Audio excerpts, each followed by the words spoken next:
16장 11절 말씀 제가 봉독하겠습니다. 여호와와 그의 능력을 구할지어다 항상 그의 얼굴을 찾을지어다. 아멘. 우리 다 같이 한번 읽어볼까요? 시작. 여호와와 그의 능력을 구할지어다 항상 그의 얼굴을 찾을지어다. 아멘. 우리가 지금 서로 5인 이상 만나지 못하고 비대면이라는 전에는 사용하지 않았던 단어를 일상적으로 사용하는 그런 시대를 살고 있습니다. 얼굴을 뵙지 못하고 이제 화면이나 온라인상에서만 서로 이제 얼굴을 보는 그런 이제 시대를 보내고 있습니다. 속히 얼굴을 맞대고 대면에서 함께 교제하고 또 일상에 우리가 누렸던 것들을 누리는 시기가 간절히 오기를 바랍니다. 여러분 얼굴을 못 보니까 무슨 생각이 듭니까? 보고 싶다 그런 생각이 들죠. 그리움이라고 그럴까요? 그리움이 뭘까요? 보고 싶다라는 것에 담긴 의미가 무엇일까요? 여러분 우리는 문명의 이기를 통해서 화상으로도 전화할 수 있고 또 회의할 수 있고 그런 시대를 살고 있지만 그것으로는 채워질 수 없는 것들이 있죠. 그것으로는 채워질 수 없는 우리가 하나님께서 주신 이 몸이라는 하나님이 주신 귀한 이 인생을 살아가는 그 자원이 보고 싶고 그립다라는 감정 속에 담긴 것은 친밀한 것을 얘기해요. 친밀함이 결핍되고 하나님께서 주신 그 관계의 소중함들이 채워지지 않을 때 우리는 그립고 보고 싶고 밥으로는 채워질 수 없는 그런 허기들을 느끼게 됩니다. 이스라엘의 오늘 우리가 읽은 말씀 다윗이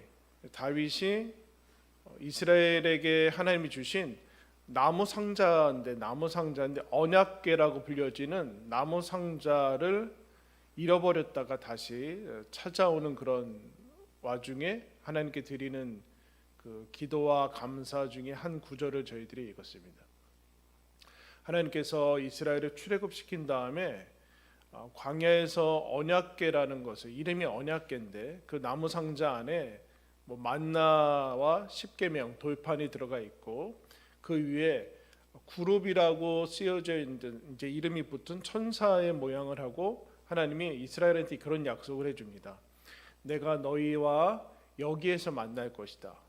그래서 성막 안에도 지극히 거룩한 대제사장이 1년에 한 번씩 들어갈 수 있는 지성소라는 곳에 언약궤를 놓고 이제 하나님께서 거기에서 이스라엘을 만나시는 이제 성막의 가장 중심에 이스라엘의 12지파 가운데 중심에 그 성막 안에도 가장 가운데 언약궤를 놓고 있어라라는 명령을 내리십니다.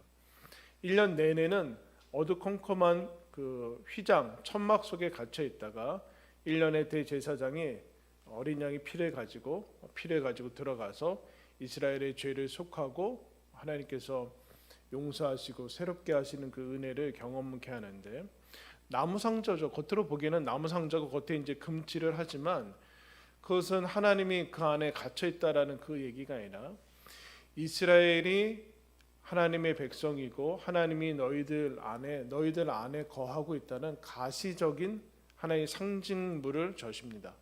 우리가 연약하죠, 여러분. 연약해서 눈에 보이지 않으면 많이 힘들어하고 또 이제 흔들리는데 하나님께서 그에 대한 배려로 언약궤와 성막이라는 것을 통해서 내가 너희들과 함께 하고 있다. 이 광야를 지날 때 너희들 홀로 놔두지 않고 같이 가고 있다. 때로는 구름 기둥으로 불 기둥으로 보여주시면서 이스라엘을 인도하시는 것을 봅니다. 우리는 그래서 구약에는 참 좋았겠다. 눈으로 확실히 보이고 이제 소리도 나오고 구름 기둥도 있고 그래서 더 좋았겠다라는 그런 생각을 하지만 그럼 그때나 지금이 훨씬 좋죠. 우리는 예수 그리스도의 부활과 십자가와 신약 성경을 가지고 하나님께서 그 보이는 그 성막 그 정도가 아니라 우리 안에 성령을 주셔서 각 사람이 인도하시는 것이기 때문에 이게 가장 좋은 부분입니다. 그런데 어쨌든 이스라엘은 그와 같은 특권을 가지고 광야 시절을 지내고 약속의 땅 가나안 땅에 들어가죠. 가나안 땅에 들어갔는데 우리가 생각하는 것처럼 그렇게 좋은 모습들이 이스라엘한테는 보이지는 않습니다. 사사기의 어두움의 시기를 지나게 되고 그리고 그 이후에나 이제 다윗이 등장하는데 사사기의 그 어두움의 시기를 한 문장으로 여러분 성경에서 기록을 했죠. 사람들이 각자가 자기 소견에 옳은 대로 행했다. 하나님의 뜻이 아니라 자기가 생각할 때 옳은 대로 행했다라는 것을 얘기를 합니다. 그것이 이제 절정이라기보다는 최악으로 달하던 때가 이제 사무엘이 등장하기 전의 모습이에요. 그때 제사장이 엘리 대제사장인데 대제사장이 없었던 것도 아니에요. 엘리 대제사장이 있었고 실로라는 곳에 하나님의 언약궤는 보관이 돼 있고 엘리 제사장의 두 아들이 있었고 그랬습니다. 정착한 땅에는 그러면 아무런 일이 있지 않았는데 광야에서는 그렇지 않았는데 정착한 다음에는 늘 영적인 싸움이 있었어요. 블레셋과 계속적인 작고 큰 싸움들이 있었고 신기하다기보다는 하나님의 약속은 이스라엘이 언제나 하나님 앞에 바로 섰을 때는 전쟁에 크고 작음과 상관없이 언제나 승리를 거뒀습니다. 때로는 나가지 않고도 승리를 거뒀고 주변이 침입해오는 이들이 별로 없었는데 하나님의 뜻에 떠나서 또 하나님을 잊어버리고 살 때는 언제나 작은 싸움에서 패배하는 것을 이제 봅니다. 이스라엘이 이 언약궤를 잊어버릴 때가 드디어 나타나는데 사사기가 끝나고 사사기 시대가 끝나고 엘리 제사장이 있을 때 하나님께서 엘리 제사장에게 더 이상 하나님의 말씀을 허락해 주지 않습니다. 흑암의 어둠의 시대죠. 여러분 하나님의 말씀이 더 이상 들리지 않아요. 꿈으로도 이상으로도 들리지 않고 드디어 그 어린 하나님께 바쳐진 사무엘한테나 이제 하나님의 말씀이 들리기 시작하는데 그때 블레셋이 쳐들어옵니다. 이스라엘이 쳐들어왔는데 당연히 나가서 싸워야 되지 않겠습니까? 엘리 제사장이 이미 나이가 많아서 전장에는 안 나가는데 두 아들이 같이 나가서 싸우는데 패합니다. 이스라엘이 당황하면서 뭐라고 하냐면은 우리가 왜 하나님께서 우리를 전쟁에 패하게 하시는가? 우리는 선민이다. 우리는 당연히 이기다 해서 우리가 하나님의 언약궤 실로에 보관돼 이제 거기 있는 그 언약궤를 전쟁터로 가지고 오면 이길 것이다라는 이런 미신을 섞어버립니다. 그래서 언약궤를 가지고 오죠. 보기 좋게 블레셋한테 빼앗깁니다. 하나님이 그걸 허락을 하세요. 그 치욕을 하나님의 이름이 땅에 떨어지고 조롱받는 왜 하나님의 사람이 아닌 사람들에 의해서 조롱받는 것을 허락하셔서 블레셋에 빼앗기죠. 그거 가져오면 이길 줄 알았다라고 생각했거든요. 거기에 마치 마법적인 힘이 담긴 것처럼. 근데 사실은 하나님을 수단으로 삼은 거죠.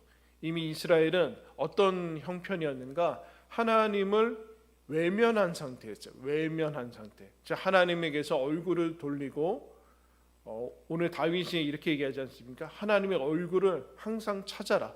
그렇게 얘기했는데 이스라엘의 상태는 하나님을 비대면 그 정도가 아니라 하나님을 아예 외면하고 아주 오랜 시간이 지났습니다. 그러자 언약궤가 블레셋에 가져갔는데 하나님이 블레셋에 재앙을 주시죠. 그 언약궤가 블레셋 땅에 있을 수는 없거든요.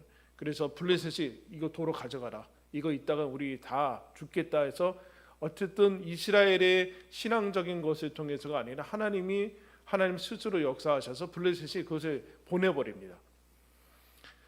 보내버리고 이제 기럇 여아림이라는 곳에 이제 가게 되는데 그 이후에 무려 여러분 몇십 년이 지나냐면은 그 다음에 나중에 사울이라는 첫 번째 이스라엘 왕이 이제 오게 돼요.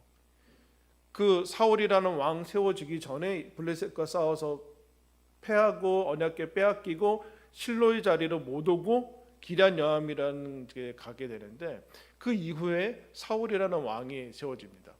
여러분 사울이 몇 년을 통치했을까요? 첫 번째 사울 왕이 40년.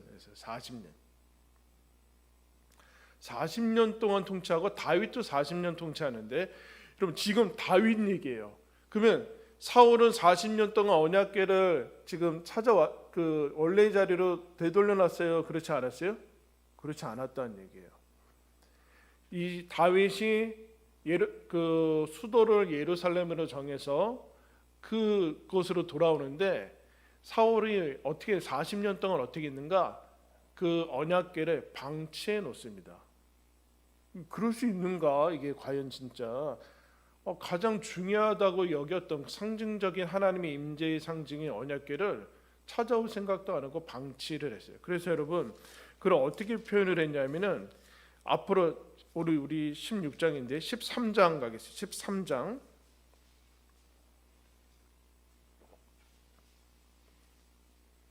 13장 3절에 이렇게 얘기합니다.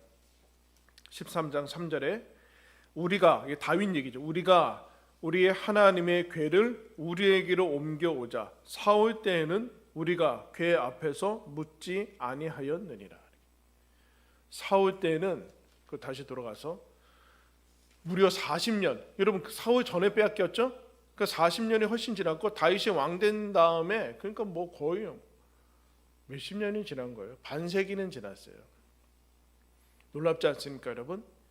하나님의 궤가 신비적인 건 아니지만 하나님의 임재와 하나님을 외면하고서도 50년을 그렇게 지나고, 하나님께서 사무엘이라는 사람을 통해서 이스라엘에게 은혜가 끊기지 않도록 계속해서 공급을 해 주시지만, 사울은, 이스라엘의 대표되는 사울과 그 이스라엘 백성은 하나님의 얼굴을 구하지 않고서 살았다라는 겁니다. 여러분, 별로 놀랄 것도 없는데, 왜냐하면 사람은 하나님을 찾지 않고서도 인생 전체를 살 수 있습니다. 여러분, 숨 쉬고, 여러분 숨 쉬는 것 자체가 하나님께서 지금 숨을 쉬게 해주셔야지 쉬는 건데, 숨 쉬고 심장이 뛰고 먹고 이렇게 살아가는 그것이 다 하나님에 의해서 되는 건데, 그 하나님을 한 번도 찾지 않고도 인생 전체를 시작부터 끝까지 그렇게 지낼 수 있어요. 사실은 살아 있는 것은 아니죠. 영혼을 잃어버린 채로 살아있는 거죠. 영혼을 잃어버린 채로. 그런데 놀랍게도 하나님의 백성들도 여러분 몇십 년을, 아니면 뭐 얼마 오랜 기간을 이 영혼이 잃어버린 상태로 지낼 수 있다라는, 그게 나도 예외 없이 그럴 수 있다라는. 그래서 이거를 어떻게 표현하냐면은, 영혼이 빠져나가는 것을 모른다, 이렇게 얘기해요. 영혼이 빠져나가는 것을 자기 스스로 알지 못하고 그렇게 지내. 사람이 영혼을 잃어버리면은 숨 쉬고 있지만 사실은 제대로 살아가고 있는 것은 아니다. 영혼이 소진됐다. 심리학으로는 요새 뭐 번아웃, 탈진 얘기 많이 하지만, 영혼이 소진되어서 하나하나씩 빠져나갈 때 이스라엘은 점점 하나님의 사람으로서의 모습을 찾지 못하고, 그것을 다윗은 알아차리고 있었습니다. 다윗은 그것을 갈망하고 있어서 왕이 된 다음에 첫 번째 하는 일이 뭐냐면은, 성전을 결국에는 다윗은 짓지 못해요. 언약궤를 가져온 다음에, 하나님의 언약궤가 제가 살고 있는 왕궁보다 너무 초라한 데 있습니다. 제가 하나님을 위해서 왕궁 이 성전을 짓겠습니다 라고 하니까 하나님이 허락하지 않고 솔로몬 때나 짓게 되는데, 다윗이 계속해서 갈망하고 있었던 것은 뭐냐면은, 하나님의 이 임재, 얼굴을 이제 상징하는 언약궤에 대해서 늘 마음이 있었다는 것을 얘기를 하고 있습니다. 그러면서 그것을 찾아온 다음에 드디어 우여곡절을 겪고서 찾아오거든요. 다윗은 정말로 자기가 진심을 바치면 하나님을 받아준다고 했는데, 그래서 새수레, 제일 새거와 뭐 엄청난 좋은 짐승들을 통해서 언약궤를 싣고 오다가 죽었어요, 사람들이. 하나님은 언약궤는 그렇게 오면 안 되고 제사장, 레위인들이 어깨에 짊어지고 와야 되거든요.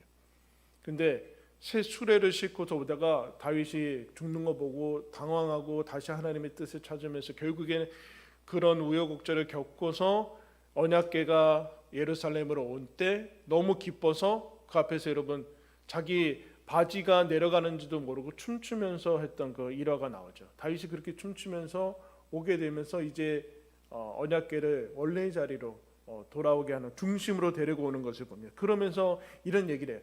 너희들은 하나님과 여호와와 그의 능력을 구할지어다. 이렇게 하나님을 구해야 되는 것이죠. 자, 하나님을 구하지 않고도 살 수 있다라는 착각을 가리키게 되는 게 그 위험한 거죠. 그때 여러분 근데 이스라엘이 그걸 언제 깨닫습니까? 하나님을 떠났고 하나님은 내가 지금 하나님이 주시는 힘으로 하나님으로 살고 있지 않구나라는 것을 외적이 침입할 때는 알아요. 패배했을 때 알아요. 즉 고난이 닥칠 때 아는 거죠. 고난이 닥칠 때. 그래서 여러분 고난은 결코 반가워할 것도 아니고 달가운 것도 아니죠, 여러분. 우리가 무슨 피학증 환자도 아니고 고난을 즐길 필요는 없잖아요. 지금 코로나를 여러분 코로나가 뭐가 좋습니까? 근데 유익이 있어요. 유익이 뭐냐 하면은 우리가 정상적인 것인가, 내가 정말 하나님을 믿고 사는 것인가, 내 힘으로 살고 있는가는 분명히 알려주는 것이 고난의 유익이 있습니다. 고난에 닥쳐야만이 사람은 내 스스로의 연약함을 알게 되고 내가 아무것도 할 수 있는 것이 없구나 라는 것을 깨닫게 되고, 그래서 하나님을 찾게 되는 거예요. 하나님을 찾게 되죠. 하나님을 찾게 되고 하나님의 힘을 도우심을 간구하게 되는 것을 봅니다. 그 전에도 이스라엘은 사사기 아까 얘기했지만 사사기 때도 하나님을 구했어요. 언제요? 잠깐 힘들고 어려울 때 간헐적으로 구해요. 그 사실은 하나님을 수단으로 하는 거죠. 하나님은 사실은 필요 없는데 하나님의 능력과 하나님을 찾지 않고 살 수 있게끔 해달라는 것이 기도의 제목이었어요.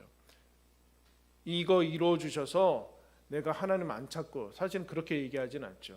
이거 이루어 주시면 하나님 열심히 믿으면서 살겠습니다 라고 다 얘기하지만 사실은 어떤 일이 이루어지면은 하나님이 언제 도와주셨나라고 금방 잊어버리는 게 사람인데, 그게 사사기의 사이클이었어요. 근데 놀랍게 지금 뭐라고 하는가? 다윗이 하나님을 구하면서 살아라. 하나님을 추구해야 된다. 너희들 지금 무엇을 추구하느냐? 하나님을 추구해야 된다. 그리고 하나님의 능력을 추구한다는 얘기는 하나님에게 있는 그런 게 아니라 하나님의 힘으로 삼아라. 하나님이 주시는 힘으로 살아가라. 근데 여러분 이게 나 지금 하나님의 힘으로 살아가는데 라고 착각할 수 있는데 그렇지 않다라는 거예요. 여러분 누가복음에 보면은 누가복음 12장에 예수님께서 비유를 한 가지 드시는데, 어느 부자가 그 해 소출이 너무 많이 나서 창고에 다 집어넣을 수 없을 정도로 큰 수확을 거둡니다. 그러자 무슨 생각을 하는가? 내가 저 창고를 헐어서 새 창고를 이제 지어가지고 가득 채워놓겠다 하면서, 그런 다음에 이렇게 얘기해요. 곡식이 쌓아둘 곳이 없는데 그가 자기 자신한테 이렇게 얘기합니다. 내 영혼에게 이르되 영혼아, 여로에 쓸 물건을 많이 쌓아두었으니 평안히 쉬고 먹고 마시고 즐거워하자.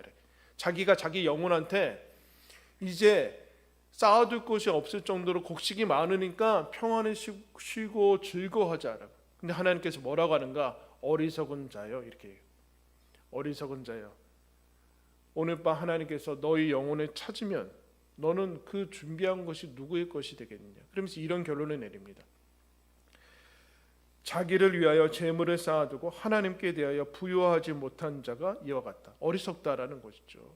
즉 하나님에 대해서 부유해야 되는, 하나님의 임재로 하나님을 추구하면서 살아야 되는데 다른 것들로 추구해서 내가 생존할 수 있고 살아갈 수 있다라는, 그리고 평안히 누릴 수 있다라는 착각을 자꾸 가지게 된다라는 거죠. 착각을 가지게 된다라. 이스라엘이 그와 같은 모습으로 이제 살아갑니다. 그래서 구약성경 스가랴서에서는 이렇게, 이거는 힘으로 되지 않고 능으로 되지 않고 오직 하나님의 신으로만 된다. 여러분 우리는 하나님으로 인해 살아가는 사람이, 하나님으로 인해서 하나님이 공급해 주시는 힘으로 살아가지 않고 다른 것으로 살아가면은 여러분 신자로서 사는 게 힘들죠. 예수 믿는 게 어려워져요. 예수 믿는 게 즐겁지 않아요. 그러면 예수 안 믿으면은 즐거운가? 그렇지 않거든요. 우리 신자들 가끔씩 불신자들 그냥 마치 자유롭게 살아가는 것처럼 보이는데 여러분 거기에 무슨 기쁨이 있습니까? 거기에 무슨 만족함이 있어요? 우리도 이렇게 어렵고 힘들고 근심과 걱정과 두려움이 있는데 하나님을 모시고 살아가는데도 우리가 그 정도인데 이런 하나님 없으면 어떻게 살아요 도대체? 눈 감고 여러분 어떻게 살아요? 하나님의 힘으로 살아야 된다. 이걸 기억해야 된다. 그러면서 다윗이 이 언약궤를 가져오면서 이스라엘 백성한테 뭐라고 그러냐면은 그의 얼굴을 항상 찾아야 된다. 항상 찾아야 돼. 항상 그의 얼굴을 찾아라. 너 하나님 항상 대면해라라는 대면해라. 여러분 지금 우리는 서로 만나지 못하고 비대면으로 그렇게 있는데 여러분 항상 하나님을 대면할 수 있다. 이런 항상이라는 것이 얼마나 부담스럽습니까? 여러분 신앙생활은 주일만 하고 내 필요에 의해서 그럴 때만 하나님 만나야지.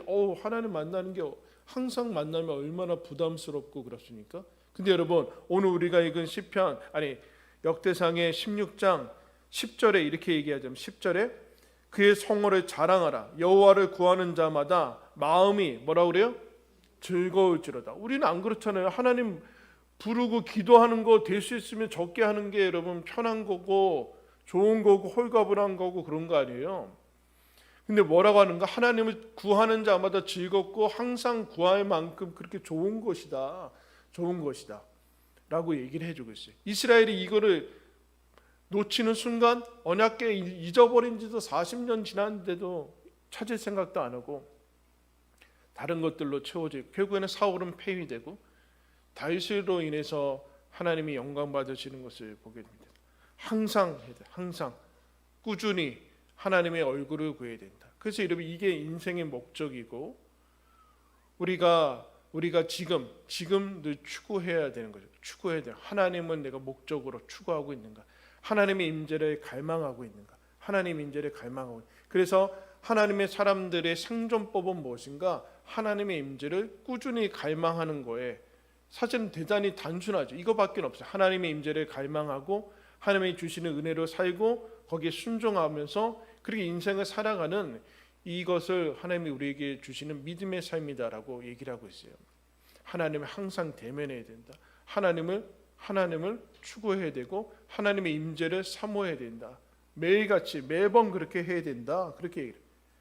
이런 모세가 이스라엘에 있어서 정말 가장 중요한 출애굽에 이제 쓰임 받은 사람인데 하나님께서 그를 어떻게 평가하는가 이렇게 얘기합니다. 모세는 자기의 친구와 이야기함과 같이 여호와께서 모세와 대면하여 말씀하셨다 이렇게 얘기합니다. 여러분 개신교가 뭐예요? 개신교가 만인 제사장 아니에요? 만인 제사장이 뭐예요? 누구를 거치고 하나님께 가는 거 아니라는 얘기예요. 사제를 거쳐서 가야 되는 거 아니라는 얘기예요. 여러분 하나님 기도하고 여러분 하나님 찬양할 때 목사를 거쳐갑니까? 그런 거 아니라는 얘기예요. 누구나 다 예수 그리스도의 이름으로 하나님 앞에 바로 나아갈 수 있는 그 자녀된 권리가 우리 모든 신자들에게 예수님의 이름을 가진 그리스도인에게 주어졌다라는 그 특권, 그 권세가 여러분 우리가 가진 신앙의 가장 큰 특권이에요. 그게 뭐예요? 하나님을 대면하는 거예요. 눈으로 가시적인 육안으로 보는 것 아니죠? 우리 영혼으로 만나는 거예요. 우리 영혼으로 만나야지만 여러분 우리는 삶맛을 느끼며 살 수 있어요. 밥만 먹어서는 영혼이 빠져나가는 것을 몰라요, 여러분. 환경이 좋아지면은 여러분 영혼이 빠져나가는 것을 모른다니까요. 영혼이 하나씩 빠져나가고 영혼이 인생 자체가 하나님에 의해서 하나님의 힘으로 삼고 살아가야 되는데 영혼이 힘이 빠져나간 걸 몰라요. 다른 걸 추구하고 있어서 그런 것이죠. 다른 것을 모세가 여러분 이 사람이 유일하게 그 당시에는 이 영광을 누렸는데 하나님께서 신약 시대는 하나님을 믿는 모든 사람이 누리는 그 영광을 하나님을 대면해서 살아갈 수 있는 영광을 여러분 허락해 주셨습니다. 여러분 우리는 연약해서 눈에 보이지 않으면 불안하고 어렵고 답답하는 것을 경험합니다. 그런데 여러분 하나님이 눈에 보이지 않으면 답답해하지는 몰라요. 사람을 안 보면 보고 싶은데 하나님을 안 보면, 하나님을 대면하지 않으면 보고 싶은 거를 못 깨달아요. 이게 여러분 문제죠. 그거를 깨달아야 돼요. 깨달을 때 깨닫고 고난을 통해서 한계와 여러 가지 이 좋은 가장 귀한 그런 시기를 하나님께서 허락해, 이 코로나라는 시기를 허락해 주셨는데 아직 끝나지도 않았는데, 여러분 이 시기에 우리가 해야 될 것은 무엇일까요? 다윗이 언약궤를 다시 찾아서 하나님의 임재를 자기 안에 묵듯이 여러분이 어디에 있든지, 가정에 있든지, 무엇을 하든지 내가 무엇을 추구하면서 왔는가? 하나님을 추구하고 하나님을 찾고 하나님의 임재를 구하고 하나님의 주시는 힘으로 살아가겠다. 나는 하나님의 얼굴을 항상 대면하면서 살겠다. 그것이 신자의 가장 큰 특권이다라는 것을 회복하는 것이 여러분 이 기간이죠.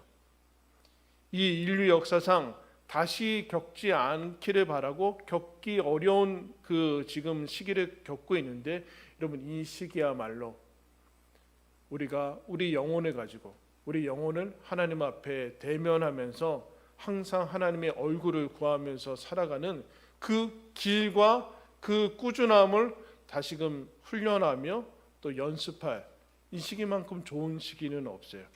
여러분 힘들고 어렵습니다. 우리가 한 번도 겪어보지 못한 길을 걸어가고 있습니다. 그러나 이 시기야말로 하나님의 얼굴을 구하면서 여러분 하나님을 추구하면서 무엇보다도 하나님의 임재로 충만할 수 있는 그런 시기를 여러분 허락해 주셨습니다. 여러분 하나님께서 여러분과 함께 하고 계십니다. 여러분의 얼굴을 보고 계시고 여러분을 그리워하고 계십니다. 그죠? 하나님의 임재가 사라졌는데도 우리는 모르고 그냥 쭉쭉 가는 거예요. 교회가 제도와 조직화되면은 이게 관성의 법칙에 의해서 하나님의 임재가 사라졌는데도 쭉쭉 가는 거예요. 그렇게 가는 거예요. 근데 드디어 우리는 멈췄어요. 다 멈췄잖아요. 어쩔 수 없이 다 멈췄어요. 이때 정말 나는 하나님의 임재를 추구하고 있는가? 하나님의 임재와 나는 하나님과 정말 친밀한가? 나는 하나님이 주시는 힘으로 살아가고 있는가? 여러분 스스로에게 물으시고 이 하나님께서 주시는 이 기회를 정말 영적 부흥의 그런 기회로 삼으시고 하나님의 얼굴로 대면하여서 보는 그 영광을 누리는 우리 모든 메시지교회 성도들 되기를 예수님의 이름으로 축원합니다. 기도하겠습니다. 하나님 아버지, 하나님의 임재를 간절히 갈망합니다. 하나님, 우리 영혼에 다시금 찾아오셔서 하나님과 대면하여 교제하며 하나님을 만나는 그 은혜를 날마다 누리게 하여 주시옵소서. 하나님을 구하고 하나님께서 주시는 힘으로 살아가고 하나님만을 나의 힘으로 삼고 하나님의 얼굴을 항상 구하며 주의 임재로 늘 충만한 신자의 영광을, 그 특권을 누리며 살게 하여 주시옵소서.